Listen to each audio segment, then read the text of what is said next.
Hello everyone, this is a continuation of the Narcissistic series that I am doing to help and guide. Okay, so this is kind of hitting on the traits and the behaviours of and the why do they do this, explanation of what the narcissist does here. Now for this session I'm going to be looking at they have you, okay, as the primary source at home, and so you're thinking, well, they've got me, I give them everything that they need. Why do they need to go out and cheat? Why do they need a secondary supply of narcissistic, narcissistic energy, narcissistic supply, that's what it's called.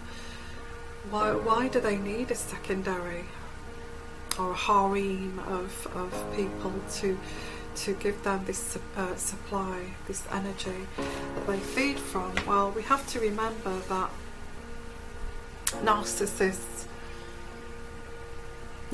are abusers, okay? They are pure abusers, and they dupe people.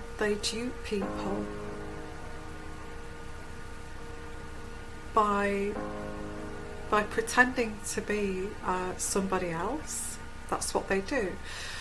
Putting this in like black and white terms, they lie right from the get-go that that this persona that they put on is their true self, when it's not. It's fake, it's acting. They take on somebody else's identity, and most likely the primary source's identity.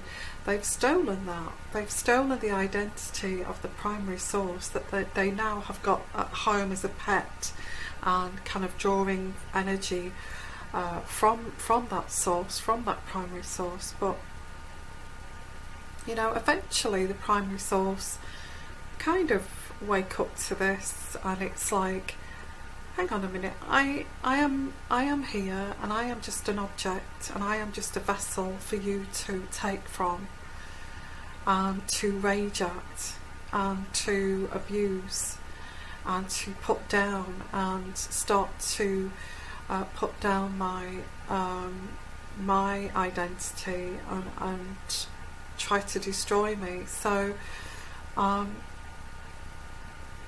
you're an abuser. You're an abuser. And where is that person that I first met, Where is that person that I first met at the beginning, who was so lovely, who pretended to be like this James Bond, who I said in the other videos, who pretended to be this this lovely guy, this James Bond, seemed to was so much like me, had kind of the same personality as myself. Where did that person go, and who the hell is this in front of me with this kind of, the mask has dropped, and the primary source is thinking, I didn't buy into this. Hang on a minute, I didn't buy into this person who has no integrity, has no self-respect, no self-esteem, no regard for others, is very selfish, manipulative, and verbally abusive, doesn't allow the primary source to even have any kind of opinion, because they don't forget, they loathe you because you've got this inner core. So if you've got an opinion, they kind of slap that down, because you're not allowed to have an opinion, because that makes me feel very insecure that you have this inner kind of identity and I don't. Okay, lots of creepy things like this going on with the narcissist. So that there you are as the primary source, treat like the pet dog, and treat like a vessel, an object, to this empty shell, to come and take, you know, what they can from you. I've got your identity now. I'm actually acting like you now. I've stolen your identity, and I'm actually you now. So and this is what you actually do notice. This, it's like at first you think, oh, it's great, this person's got, you know, he's quite quirky, he's taking on some of my sayings, and it kind of behaves like me, it's quite cute. But it's not cute when you see them actually pretending to actually be like you, as it's their core identity, which is freaky. Okay. So we've got all this. So the primary source actually recognises there's a huge problem here. You know, this kind of thing, relationships never last with a narcissist. If they do, a narcissist would have to have an iron lady, somebody who's so strong that's going to tolerate cheating, tolerate all of this monkey business here, and this mind control. They would have to be so, you know, they would have to be a narcissist themselves, and, you know, to coexist together. But generally speaking, they don't. They choose an empath, somebody who knows how to love, who knows how to be compassionate, who knows how to be empathic. They want to take that all away from you. So going back to, why do they actually choose a secondary source? Because when it gets to the point of they've actually taken your identity and they've fed themselves with your identity, and they're starting to be you, and they think, well, this is how twisted they think. They think, well, I'm actually you now, I'm actually better than you now, I've actually examined you, analysed you, and I've taken everything from you and I've placed it within myself here, that now I don't have any use for you. And so this person, if you're living with this person, they take their mask off, and they put their mask down, and they start to walk around with their mask off. And this is where the primary source kind of thinks, oh my god, is that actually the person that I have invested everything? I've given up my home, I've moved to a different country, or whatever you've done, I've invested in this person, and this person is just like, is an empty shell, is a loser, is somebody who cannot even think for themselves, is somebody who has no backbone, no centre, no, you know, just an empty shell. And there you are. This person will take their mask off, and then you start to have a conversation. Before, they would mirror you, so you'd feel quite, you know, quite like, oh gosh, you know, we're like soulmates. But now you're sat with this person without a mask, and you try to have these conversations. Did you see the national news today? And the thing is that they only took on your interests and your persona and your identity because they wanted to project that into the wider world. I know it sounds crazy, but this is what they do. So there were no interest in the beginning of, you know, these wildlife programs that you used to like, and they were just mirroring you. Oh, I love those programs. Oh, I love that program. I love that film. Yeah, let's watch the national news. Let's see what's going on in the world, because they've heard you say that. So you may sit there and have a conversation with this person when they've taken their mask off, and they feel so comfortable around you that you're now their pet. Yeah, this is where you first notice that their mask has dropped, and you try to have an intellectual conversation and they just don't hear you. It's like, you know, there's nobody at home. There's nobody at home. And no, I didn't. And this is all the answer you would get when before you was having these intellectual conversations together. Shall we put the news on now?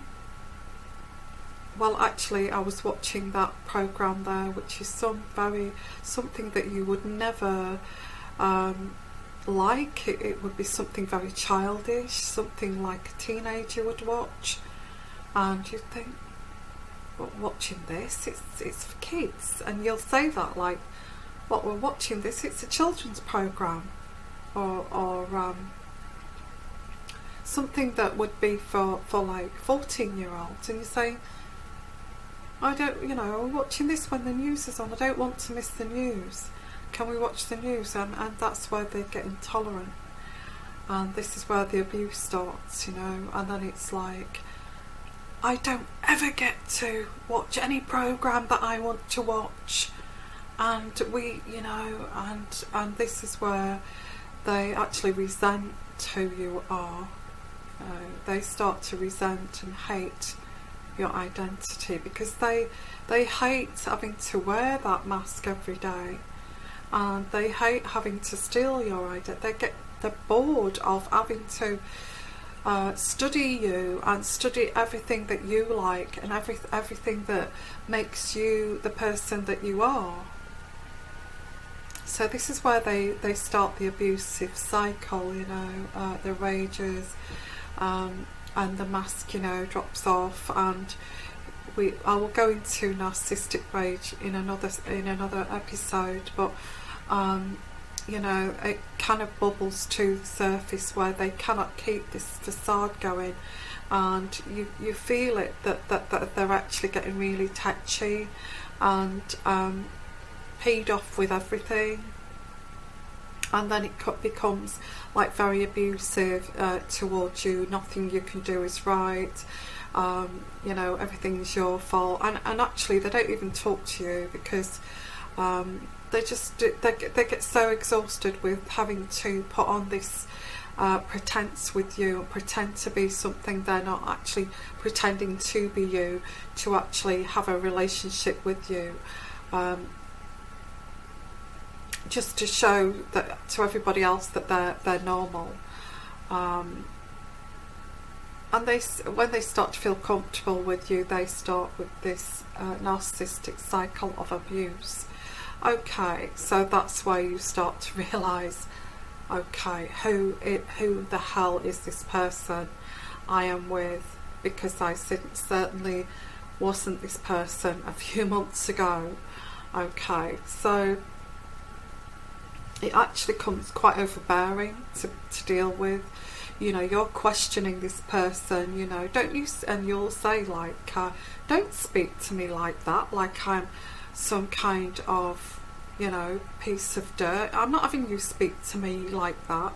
And that escalates them even more, because, you know, they hate who you are.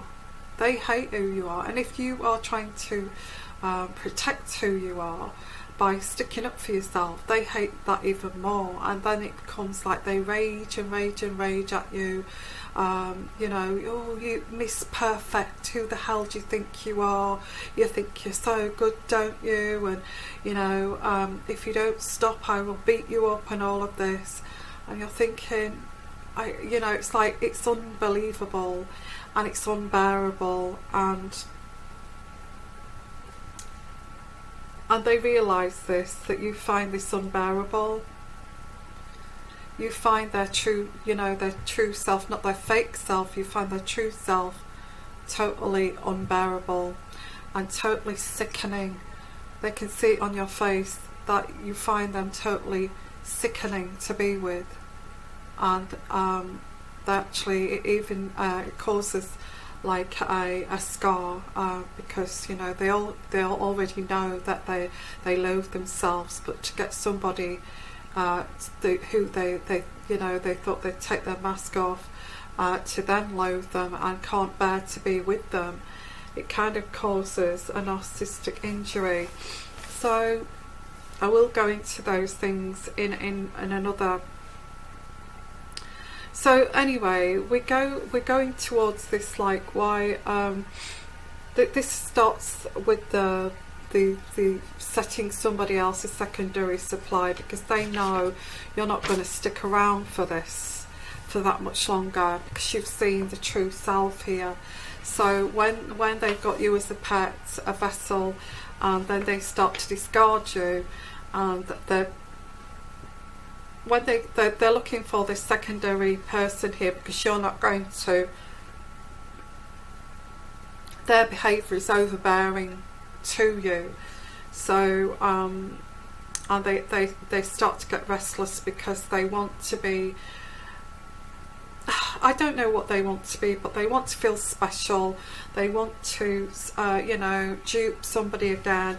And you've seen the mask drop. You've seen them for who they are. They've exposed their narcissistic rages in front of you, and their disgusting inner selves. That now they've got to go out there and find that narcissistic supply again, which is like doing exactly the same thing again. Meeting somebody, it doesn't matter who it is, they know that you're tiring of them, they know that you're going to leave at some point in the future, so before you leave, they're setting a secondary supply. They will always set up a secondary supply, okay, because they know that you're noticing their true selves. So it could be anybody, obviously of the opposite sex. They will start with the same process. They will use you as bait to you know, make these secondary supplies take pity on them, saying, "And my wife, my girlfriend, she's just so horrible. I walk through the door and she hits me." And it's not. It's the other way around. You know, it's the other way around. That it's them that's doing this kind of behaviour. "Oh, and she shouts at me and rages at me. I think she's mentally ill. I can't cope with her. And I've told her to go to the doctors," and it's not. It's the other way around. It's you that's told this narcissist to go and seek therapy and go to a doctor and go and get some tablets because you want to help them, because you're an empath. But now they're trying to get pity off their family, their friends, and you know, and this secondary supply they're setting up.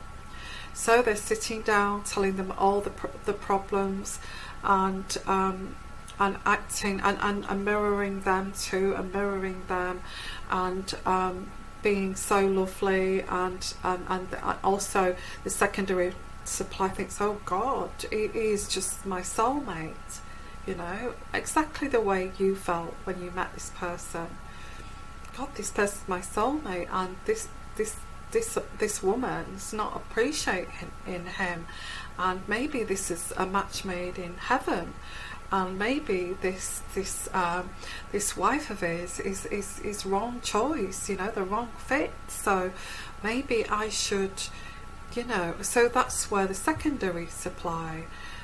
Don't forget, they choose somebody who's very vulnerable, may have just come out of a marriage, who is looking for love, who is desperate to meet Mr. Perfect. So he comes across to them as Mr. Perfect, and they see you as an obstacle to actually getting with their soulmate. And they'll say that to them, the secondary supply. They'll say, you know, "If I wasn't with her, I would be with you. Absolutely, no question. You know, I wish I'd met you first." And all these words are exchanging. "I wish I'd met you first. I think you're, you know, 100 times better than my girlfriend or my wife.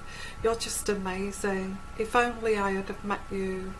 And they will leave it like that, you know. And then the secondary supply then starts to chase them, and that's what the narcissist wants, because that is narcissistic supply, okay? It feeds them, it feeds their dirty, empty soul, you know, and then he will take on this secondary supply's identity and start acting like this secondary supply. The primary source will notice this new identity. He will come home from work, or they'll see each other, and he's got this totally new identity that is taken from somebody at work, and it's like he's acting like this person. And then the secondary supply, the primary source, which is you, is looking at him thinking, who the hell are you today? You know, which identity have you stolen today? Let me guess. You know, and all of this. So the narcissistic abuse continues. They start to say, don't be so stupid, you're a stupid cow. Why don't you just, you know, F off and get out of my, you know, get out of my life, you know. There's no wonder I would cheat on you. And is there, when you talk to me like that, you don't have no respect for me? And they just throw everything at you, you know, validating what they're doing. Because it's crazy town, it is crazy town. So this is why they set up a secondary source and start grooming this as like a second choice to you. Because this secondary source, you're there at home, you're there and you're like the pet dog, and then he's got this person chasing him who is the secondary supply. And then that's when you notice the change in identity, and you notice the attention is being taken away from the primary source towards the secondary source. And you know, you notice them becoming detached from you, neglecting you too. They neglect you like a neglected child, you know. They neglect you, call you names, say you know, I do everything for you, I can't do anything right for you, and all of this, because there is a fresh new thing chasing this narcissist, okay? And so when they've got this secondary supply chasing them, willing to have an affair, willing to jump into the primary source's shoes, then they start to devalue the primary source, okay? And they call you names, they abuse you, they will you know, they will make out that you're nothing, you know, and you thought you were something great, didn't you? When I met you, you thought Miss Perfect, and you know, you're nothing but you know, you don't have any personality. Everything, they'll rip you to pieces bit by bit while they're setting up with this secondary supply. And you are the primary source, dumbfounded by all of this, thinking, where did that person go who I met? Now I'm stuck with this abuser who is setting up and who is taking on somebody else's identity, who's setting up another person in the background while I'm sitting here.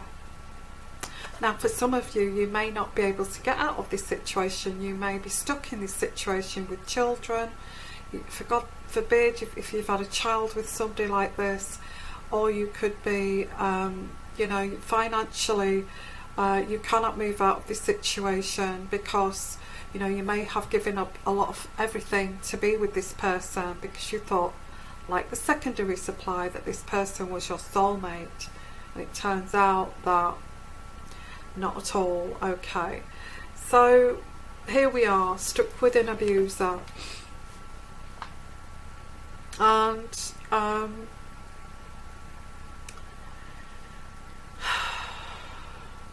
this is why they set up a secondary supply. Because once they've finished with you, and when they finish with you, when they get to that point, they're out to destroy you, okay? When they've got a secondary supply who's got the door open, letting them in, saying, come to me, forget about her, then, you know, if they walk through that door, then they will destroy you and triangulate you too with this new secondary supply. And then if this secondary supply is good enough, she will become the new primary source, and then you will be discarded. And they do it very cruelly too. Now they may have 1 or 2 secondary supplies. They don't just have 1 secondary supply. Sometimes they'll have about 2 or 3 secondary supplies, and they call that a harem. Okay, so if that's secondary supply, they triangulate all of these people too. You know, all kind of hating each other. So that's why they have secondary supplies, because as soon as the mask slips and you see that mask slip and you see that real person underneath, you're going to get tired. You know, they're exposed to you. They know you're not going to stick around. You know, they know that you're not going to be around for much longer, so they have to always set up secondary supplies. Okay. Another thing I want to mention here is that, you know, going back to when you was the new kind of supply, you met the parents, and you're thinking, I know what you're thinking, well, why didn't the parents let me know that this person had some kind of dysfunction, and let me know about it? Do they not know that their son has got this problem? I would say yes, they do. They do know that this person has got this problem. They know that you are not going to last very long. They know that the next person is not going to last very long either. And they know that he's had a history of this kind of behaviour in the past. They're in it. They know it. They know what's happening, but they just go along with it. Why they don't tell you, it would save some time to say, hey, my son has got a serious mental disorder. I'm only saving your heart here because he's wrecked a lot of people's lives because of his behaviour. I'd like to help you and just pre-warn you that this person will be out to wreck your life and ruin you. But they don't. They're in with it. It seems like the families are in with it. They know that this is going to all end up in the gutter, and they just let it unfold by itself. It's also, they could be narcissistic. They could be narcissistic parents too, and they could actually enjoy watching the show. I just wanted to make that point there. Okay, so that's why they you know, get secondary supplies. They introduce those secondary supplies to their parents eventually. You know, go through all that motion. Nobody says anything. Everybody knows, and the cycle repeats itself. That's why this is why they have the secondary supply. In the next episodes, I will be looking at other. I will be looking at the narcissistic rage and behaviours, and to look out for and why they do that. Okay, sending you lots of love, lots of blessing. Thank you for being here. If you'd like any kind of intuitive coaching sessions, please contact me. My email address is in the descriptions box at the bottom there. And thank you for following my channel. I hope these videos have been helpful and help you on your journey. Okay, and bye for now. Bye bye.